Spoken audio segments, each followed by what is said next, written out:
এইবাৰ 2025 দুৰ্গা পূজা জুবিনবিহীন পূজা অভিশপ্তৰ দিন হিচাপে মনত ৰৈ যাব। এই জুবিনবিহীন দুৰ্গা পূজাত বৰষা ৰাণীয়ে জুবিন গাৰ্গৰ ন্যায় বিচাৰি দুৰ্গা মাৰ ওচৰত প্ৰাৰ্থনা জনালে। পূজা ভাগো 100 বছৰ হৈছে, দেৱীৰ পূজা ভাগৰ 100 বছৰ হৈছে আৰু তোমাৰ ছোৱালীৰ প্ৰথম পূজা।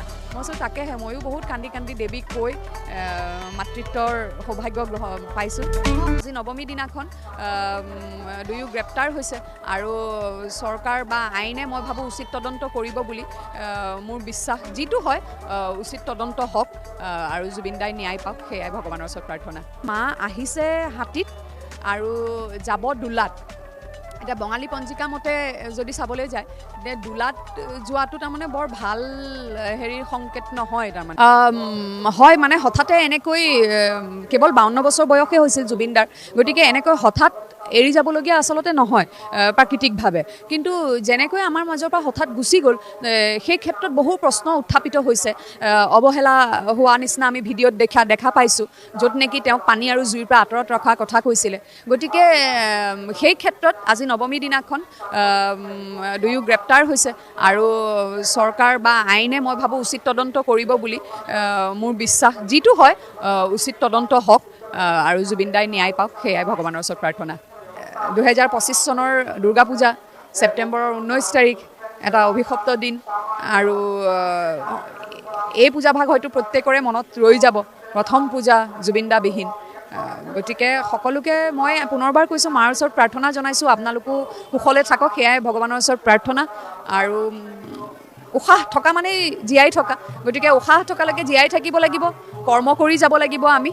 আৰু জুবিন দাই যেনেকুৱা এখন অসম বিচাৰিছিলে, আমি সকলো এক হৈ থকা, জাতি ধৰ্ম বৰ্ণ নিৰ্বিশেষে অসমীয়া হিচাপে আমি সকলো সদায় ভাতৃত্ব বন্ধুত্ব মৰমৰ এনাজৰীৰে সকলো বান্ধ খাই থাকোঁ, একতাৰ এনাজৰীৰে যেন সকলো বান্ধ খাই থাকোঁ, সেয়াই মা দুৰ্গাৰ ওচৰত প্ৰাৰ্থনা। আৰু সকলোৰে ওচৰত এক অনুৰোধহে ক'ম নে কি ক'ম, সকলো আহক, আমি সকলো মিলি জুৰে থাকোঁ, ধুনীয়াকৈ থাকোঁ, সোণৰ অসম গঢ়োঁ, সেয়াই সকলোৰে ওচৰত প্ৰাৰ্থনা। ধন্যবাদ। আৰু এটা কথা মনত পৰি গ'ল, যৌৱনে আমনি কৰে তো আপোনালোকৰ আকৌ আহিব, অক্টোবৰত আহিব বুলি শুনিছিলোঁ। কি কেনেকুৱা ধৰণৰ প্ৰস্তুতি চলি আছে এতিয়া? নাই, এতিয়া সেই পৰিস্থিতি নহয় যে আমি গৈ পেলাই ৰাইজক ক'ম বা দৰ্শকক ক'ম ছবিগৃহলৈ আহি ছবি চাওকহি বুলি।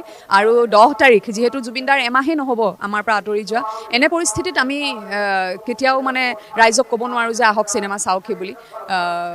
আমি পিছুৱাম ছবিৰ মুক্তি অকণমান সময় লৈ পেলাই, কেতিয়া সুবিধা হয়, কাৰণ এতিয়া বহুত অসমীয়া ছবি নিৰ্মাণ হৈছে। গতিকে সকলোৱে ইতিমধ্যে ডেট লৈ থোৱা আছে। গতিকে আমি যিহেতু পষ্টপন কৰিছোঁ, পিছুৱাইছোঁ, আৰু এখন ছবি হোমৱৰ্ক বুলিও পিছুৱাইছে, তেনেকৈ ছবি 3-4খনমান যদি পিছুৱাই আকৌ আগন্তুক কেতিয়া আমি তাৰিখ পাওঁ মুক্তিৰ বাবে, সেই অনুযায়ী আমি পুনৰবাৰ দৰ্শকক জনাম। আমি প্ৰচাৰ আৰম্ভ কৰোঁতে যথেষ্ট আপোনালোকে সঁহাৰি যোগাইছিলে, ভৱিষ্যতেও সেইখিনি মৰম আৰু আদৰ আপোনালোকৰ পৰা বিচাৰিম। যৌৱনে আমনি কৰে দ্বিতীয় অতি সোনকালে ছবিগৃহলৈ আহিব, আমি পৰ্যায়ক্ৰমে আপোনালোকক তাৰিখটো জনাম।